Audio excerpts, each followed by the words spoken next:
sagging bookshelves. I wrote these 18 essays over a period of 4 years. They are presented here in the order in which they were written, with the exception of the last 2, which have exchanged places. I have left the facts as they were. For example, William Kunstler was alive when I wrote about him, so he remains alive in these pages.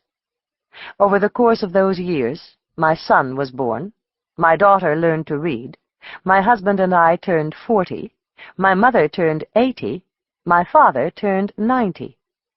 Our books, however, even the ones printed long before we were born, remained ageless. They recorded the passage of real time, and because they reminded us of all the occasions on which they had been read and reread, they also reflected the passage of the preceding decades. Books wrote our life story, and as they accumulated on our shelves, and on our windowsills, and underneath our sofa, and on top of our refrigerator, they became chapters in it themselves. How could it be otherwise? A.F. Ex Libris. Marrying libraries. A few months ago, my husband and I decided to mix our books together. We had known each other for 10 years, lived together for 6, been married for 5. Our mismatched coffee mugs cohabited amicably. We wore each other's T-shirts and, in a pinch, socks. And our record collections had long ago miscegenated without incident. My Josquin des Prés motets cozying up to George's Worst of Jefferson Airplane, to the enrichment, we believed, of both. But our libraries had remained separate, mine mostly at the north end of our loft, his at the south. We agreed that it made no sense for my Billy Budd to languish 40 feet from his Moby Dick, yet neither of us had lifted a finger to bring them together. We had been married in this loft, in full view of our mutually quarantined Melvilles, promising to love each other for richer or for poorer, in sickness and in health, even promising to forsake all others, had been no problem.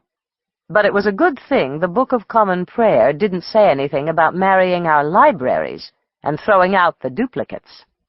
That would have been a far more solemn vow, one that would probably have caused the wedding to grind to a mortifying halt. We were both writers, and we both invested in our books the kind of emotion most people reserve for their old love letters. Sharing a bed and a future was child's play compared to sharing my copy of the complete poems of W.B. Yeats, from which I had once read Under Ben Bulben aloud while standing at Yeats's grave in the Drumcliff churchyard, or George's copy of T.S. Eliot's selected poems, given to him in the 9th grade by his best friend, Rob Farnsworth, who inscribed it, "Best wishes from Jerry Cheevers." Jerry Cheevers, one of Rob's nicknames, was the goalie of the Boston Bruins, and the inscription is probably unique, linking T.S. Eliot and ice hockey for the first time in history. Our reluctance to conjugate our Melvilles was also fueled by some essential difference in our characters. George is a lumper. I am a splitter. His books commingled democratically, united under the all-inclusive flag of literature. Some were vertical, some horizontal, and some actually placed behind others. Mine were balkanized by nationality and subject matter. Like most people with a high tolerance for clutter, George maintains a basic trust in three-dimensional objects. If he wants something, he believes it will present itself, and therefore it usually does. I, on the other hand, believe that books, maps, scissors, and Scotch tape dispensers are all unreliable vagrants, likely to take off for parts unknown unless strictly confined to quarters. My books, therefore, have always been rigidly regimented. After 5 years of marriage and a child, George and I finally resolved that we were ready for the more profound intimacy of library consolidation. It was unclear, however, how we were to find a meeting point between his English garden approach and my French garden one. At least in the short run, I prevailed, on the theory that he could find his books if they were arranged like mine, but I could never find mine if they were arranged like his. We agreed to sort by topic, history, psychology, nature, travel, and so on. Literature would be subdivided by nationality. If George found this plan excessively finicky, at least he granted that it was a damn sight better than the system some friends of ours had told us about. Some friends of theirs had rented their house for several months to an interior decorator. When they returned, they discovered that their entire library had been reorganized by color and size. Shortly thereafter, the decorator met with a fatal automobile accident.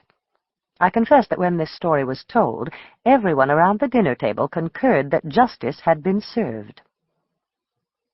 So much for the ground rules. We ran into trouble, however, when I announced my plan to arrange English literature chronologically, but American literature alphabetically by author. My defense went like this. Our English collection spanned 6 centuries, and to shelve it chronologically would allow us to watch the broad sweep of literature unfold before our very eyes. The Victorians belonged together. Separating them would be like breaking up a family. Besides, Susan Sontag arranged her books chronologically. She had told the New York Times that it would set her teeth on edge to put Pynchon next to Plato. So there. Our American collection, on the other hand, was mostly 20th century, much of it so recent that chronological distinctions would require Talmudic hair-splitting. Ergo, alphabetization. George eventually caved in, but more for the sake of marital harmony than because of a true conversion. A particularly bad moment occurred while he was in the process of transferring my Shakespeare collection from one bookcase to another, and I called out, "Be sure to keep the plays in chronological order." "You mean we're going to be chronological within each author?" he gasped. "But no one even knows for sure when Shakespeare wrote his plays." "Well," I blustered, "we know he wrote Romeo and Juliet before The Tempest. I'd like to see that reflected on our shelves." George says that was one of the few times he has seriously contemplated divorce. Our transfer of books across the Mason-Dixon line that separated my northern shelves from his southern ones took about a week. Every night we lined up books on the floor, interlarding mine with his before putting them on the shelves, which meant that for a week we had to hopscotch over hundreds of volumes in order to get from bathroom to kitchen to bedroom. We physically fondled really, every book we owned. Some had inscriptions from old lovers. Some had inscriptions from each other. Some were like time capsules. My Major British Writers contained a list of poets required for my 1970 high school English final. A postcard with a 10-cent stamp dropped out of George's copy of On the Road. As our piles accumulated on the floor, we had several heated debates about not just which books should go together, but where they should go. I had lived in the loft for 9 years before George moved in, and English literature had always occupied the most public spot, the wall facing the front door. At the opposite end of the spectrum was a small bookshelf with a door to the right of my desk, behind which lurked the zip code directory and the complete Scarsdale diet. George thought American literature deserved this place of honor instead. If I agreed to present myself to the world as an acolyte of A.J. Liebling rather than of Walter Pater, I would be admitting that the academic I had once thought I'd been had forever been replaced by the journalist I had become. Deciding that this was the truth, and that furthermore our entrance wall should represent my husband as well as myself, I capitulated, but with a lump in my throat. In the shelves next to our bed, we created a new category, books by friends and relatives.